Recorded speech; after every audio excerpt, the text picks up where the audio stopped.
riding down Highway 61. Sides of the roads all lined with fields, nothing but sunset in the windshield.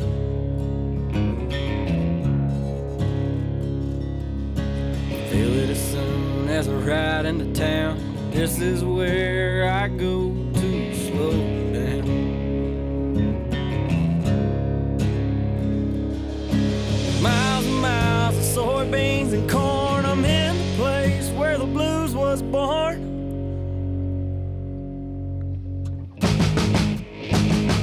About a mile from the big muddy river, place I'll always remember.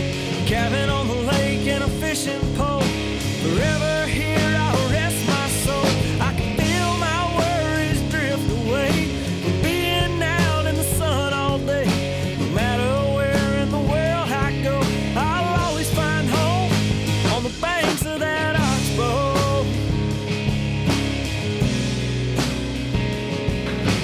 What's up, guys? Crappie Connection coming back at y'all at the OKC Boat and RV Show. Got myself Justin Berry. Brad Chappell. And we got a special guest for y'all here. Always special. Guy named Dillon Hackler. Special ed. Special ed. Guy named Dillon Hackler that I just learned that you play some minor baseball. Yeah, I played some college baseball, and I played a lot of baseball my entire life. I mean, it was I didn't get to fish a whole lot. That's kind of why I'm so hooked on fishing now, as I was never around to fish, like Baseball season, crappie. Yeah, or turkey hunting. I didn't get to do much of that, and baseball got in the way, and no more baseball. So that's how it is with me and my kids. Fishing now. Slab. Kids practice cuts into my fishing. I'll have to talk to my wife again. Yeah, it was fun. The baseball stuff was fun. I wish I could have made it all the way, but it happens, and now I'm just trying to do some things in the fishing world. You guide, though, right? Yeah, I guide. Also have another job that gets in the way of my fishing job, but hey, it's all working out. Where are you guiding at? All right, so I guide in mostly southeast Oklahoma. Eufaula mainly is my biggest lake. It's my home lake. I guide on another smaller lake that's full of standing timber. It's a Toka Lake. And then I guide on several other, smaller lakes around the state that's close. I mean, 50, 60 miles away from home. I'll meet up with folks. Yeah. There's a lot of lakes in Oklahoma. I have figured that out over, the Crappie Connection lifespan here. There's a ton. Definitely. Oklahoma's full of water. It definitely is. I'm going to Google that, see how many lakes are in Oklahoma. There's a bunch. There's a bunch. I bet there's a lot untouched. Yeah. A lot of them are now getting touched because of the Garmin LiveScope. Yeah. People are realizing, these lakes haven't been touched. And I'll be honest with you, straight up honest with you. If you didn't have the Garmin LiveScope and I go to one of these lakes that hasn't been even touched by anybody, I still may scratch. Yeah. Really? Yep. Huh. Now you run, what is it, Hackler's Fishing Guide Service? Hackler's Fishing Guide Service. And how long have you been doing that for now? I'm about to start my 6th year. Sixth year. Yep. And now get a little bit of history back. You fish tournaments, et cetera, et cetera. Now how many wins, how many top 10s you got? Do you know? So I've placed first 3 times. I won my first big event, the Crappie Masters on Lake Eufaula last year. I've placed first in 2 or 3 other crappie events, like the Crappie Oklahoma Crappie Anglers Club. Like y'all's back home, y'all's Magnolia Club, like that. We have one here in Oklahoma called and everybody's familiar with it now. I mean, it's kicking off. I think it's going to be a good deal. Last year was our first year of actually the Crappie Anglers of Oklahoma. And now we've kind of paired up with Crappie Masters is doing a little different deal this year. Yeah, I've been seeing that. And so some of the states, several different states are picking up with Crappie Masters. And so the Crappie Anglers of Oklahoma kind of paired up with Crappie Masters. So that's going to be neat too. That'll be a good deal, I think. And how does that work again? So Crappie Masters reached out to the states, right, of what the local clubs, and then winners from the clubs are automatically qualified for nationals. Okay. Is that how that works? So I don't know the exact We'll get stipulations, but yes, you can qualify for fish a national nationals. I got you. For a national championship fishing these smaller tournaments. Through the CAT system I got you. and Oklahoma crappie anglers and them little Arkansas. I know Missouri's got one. Louisiana has two, I believe. I believe they have a north and a south. I know Alabama, they have one. Kansas, they have one. So yeah, there's a Crappie Masters kind of spread out. I think it's going to be a good deal. That's good. That's good. Like on your guiding trips, tell us, what are these people? What are you taking them out to do? How are you fishing? All right, so Who's the down low on your The fishing? DL. all right, so I've always been a two-pole stroll. I rigged a little bit in my earlier ages. I was just trying to figure it out, trying to figure out how to be. Trying to find your groove. What you want to do. I was right? trying to, and it's fun. I think it's a fun way to catch fish. I just figured out that I like doing what I do with a two-pole, and it was working out for me. Yeah. And so, and then along came the Garmin Live Scope, and I'm changing tactics again. And Right. now, I used to feel naked without having two rods in my hand, and now it's like went back to if I pick up two rods, I'm like, I can't Right. get that one out of my hand. Yeah. Yeah. So, that's now I'm just a one pole, one jig fisherman. I And never that's fished with two poles. You fish with two poles, Brad? I guess in the very beginning, I did see some guys, even far south as Mississippi, doing the two-pole hold. Yeah, that's it. And I've talked to this about several guys. I said, so you find fish with sonar or down imaging or side imaging, and you think you got them figured out because you're catching fish, but reality is, now knowing, I know I'm gonna bring up the Garmin Live Scope again because There's a lot of it's a myth buster. I'm addicted to it. Yeah. I fish every single day. Like while I'm at work, all I'm thinking about is which lake I'm going to go to, Where so at? I can, Yeah. catch another fish. I'm addicted to it. And so going back to where I was talking about two-poling, you were sitting there begging for a bite, like just wondering when it's going to happen, and it was kind of maybe more surprising, when you finally got big, like, oh, there's a fish, and now you get to actually see it happen. And I can't go. I tried to turn my Garmin Live Scope off the other day, and I lasted 5 minutes. What unit are you running? I have the 1222. 1222. It's a 12-inch screen, Right. and I started off with the 9-inch, the 93 SV. And because I think a lot of people start off with the 93, and the It's a good Garmin unit. Live Scope will not disappoint anyone after you put hours on it and figure it out. No, it will one thing be. I want to touch with that real quick is, everybody's buying them. I mean, there's no telling how many millions of dollars has been sold for Garmin with the Live Scope. But how do you suggest somebody that's just buying one go out there and learn it? That's what I'm even teaching myself today is, how do I get better at this Garmin Live Scope? Because regardless if you're going to fish tournaments or you're just going to go out fun fish or what have you, but if you want to learn this Garmin Live Scope, what would be, let's say, 2 good tips somebody needs to go out there and do to really learn it? Okay. So what I did is I just had it installed. I went out on the water. I was clueless.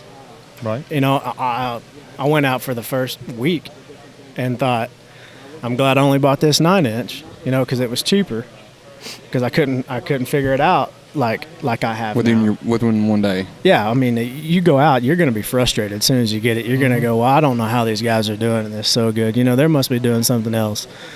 You just got to have time on the water. Yeah. And you just keep going.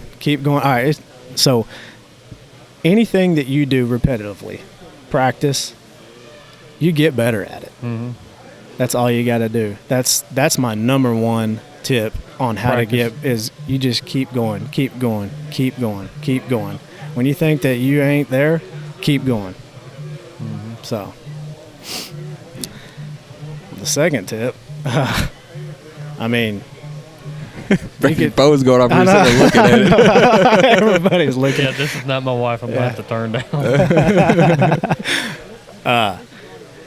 Make sure your settings are good. Yeah. You know, whenever you, if you got it in forward, I run everything in forward range on mine because I constantly am scanning. My trolling motor is going to go out any moment. You know, my trolling motor's on almost high as it'll go, and I'm gone as fast as I'm going. So you're full throttle. Full throttle, scanning back and forth, back and forth. Oh, there's a fish. If I don't like it, I don't go. You know, and I've been kind of trophy fishing right now, looking for these bigger 2-3 pound fish. And if I don't like it, I move on and I just keep going. And, you know, I'll go quarter of a mile before I might see the fish that I want to go catch. And how many fish you already looked at? Oh, hundreds. Yeah. There's so many And that's fish in the true water story. that I have figured out that there's crappie all over the lake. Yeah. Yeah. You know, I think for the most part, I think we've gotten to and I say we, the crappie fishing world, well, you've got to fish 10 foot deep in 14 foot of water to Yeah. catch fish, and that has been totally blown away for me anyway. That's a myth now. And everybody listening in, what Dillon's saying, he said hundreds. He's not exaggerating none. No. At all. So you go forward full fast, scan it. You're See a big one? looking at hundreds Yeah. of fish. And it's I don't always pass them up. It depends on my clients. If we're meat hunting, looking to fill the live well with limits, Looking for fillets. of course, yeah, we'll stop on as many as we can. You know, and but you know, I've actually been booking a lot of trophy trips. You know, I'll ask them. They'll say, hey, you know, what kind of are we looking at? You know, are we going to be catching big fish? I'm like, well, it's really up to you. So pretty much you're offering a lot of clients, hey, you want to fill the freezer up? Yeah. Or do you want to go look for something big? I tell them that. I say, hey, do y'all want to go meat hunt, or do you want to go catch giant fish? And they'll tell me either or, and we're off. And how long did that take you to categorize, whether it be a pound and a half to 2.5 pound or plus? On the live scope? Yes. How long did it take me How long to did it take realize? Probably about a month. A month? Yeah. And how close can you get to calling it right now? I'm pretty much spot on. I mean, I can get pretty close. Can you really? Yeah. Yeah. I caught 2 3-pounders last Saturday, and it's the first 3-pounders I've caught. You know, I've I been need some little ribbons to trying confetti. to do it. I wish some confetti was falling on me right now. Well, old baseball player. Dun-dun-dun. And I knew they were both 3-pounders Right. on the live scope. I knew they were. Now, I've seen a lot where they got them. They got the screen cubed off for like a foot. Do you have yours cubed off in like a foot? Yes. Well, once you dial it down, they can, you know, if I have it out at 35 foot, it's I think they're 2 foot increments. And you know, you zoom it in down to 20 foot, and I think they're 1 foot increments. 1 foot. Yeah. Let's go through that scenario a little bit in detail. All right. Because we got a lot of guys that just got these, and we said, you know, number one is time on the water, and then your settings. Yeah. Let's run back through I know you got TVG. Yep. You got TVG. You have your noise rejection. Right. You have your gain. Right. You have your forward mode or down range, forward range, down range. What about your TVG? What do you like running in? I fish a lot of muddy water. I run my TVG on medium. I run my noise rejection on either low or medium. It just depends on how the sun's hitting the water, or if we have an overcast, cloudy day. Right. So the TVG just kind of depends on what kind of weather you're having. Sun's out, clouds, and you know, once you get it, you just set it right while you're out there. I know Jason Young he told me on our episode this fall that he likes the blue tint on the color. The color. Yeah. What are you using? I am still on the amber. And I am too. And I have swapped over, you know, to some different colors, and I Can't do it. I'll stick with amber. I think it's what you learn kind of Yeah. almost too. Yeah, it was. Yeah, and I went to the blue, and I just didn't get as much as a definition as I wanted. At looking at the fish, I just feel like the amber shows you a little more. It's kind of like sunglass lenses to me. Mm. Some people might, And it's personal preference. Yeah, I mean, yeah, absolutely. whatever you like. But I know, talk about learning this deal. Another thing that I want to kind of touch on with you is when you're saying you're going through the lake and you're looking for these fish, what range are you shooting out? 50 foot, 60 foot? I usually 80 stay foot? at 35 foot. 35. So not Yep. that far out. No, they're not. And then You could go out further and maybe be a little bit more faster and sufficient on finding, but I just you start reaching out there a little bit further, your picture isn't as clear, Right. and you start wondering, can you even tell if that's a crappie anymore? So I like 35 foot, and as I'm going to the fish, I'll get within 20 feet and I'll dial it down to about, and then I'll catch the fish on 20 foot.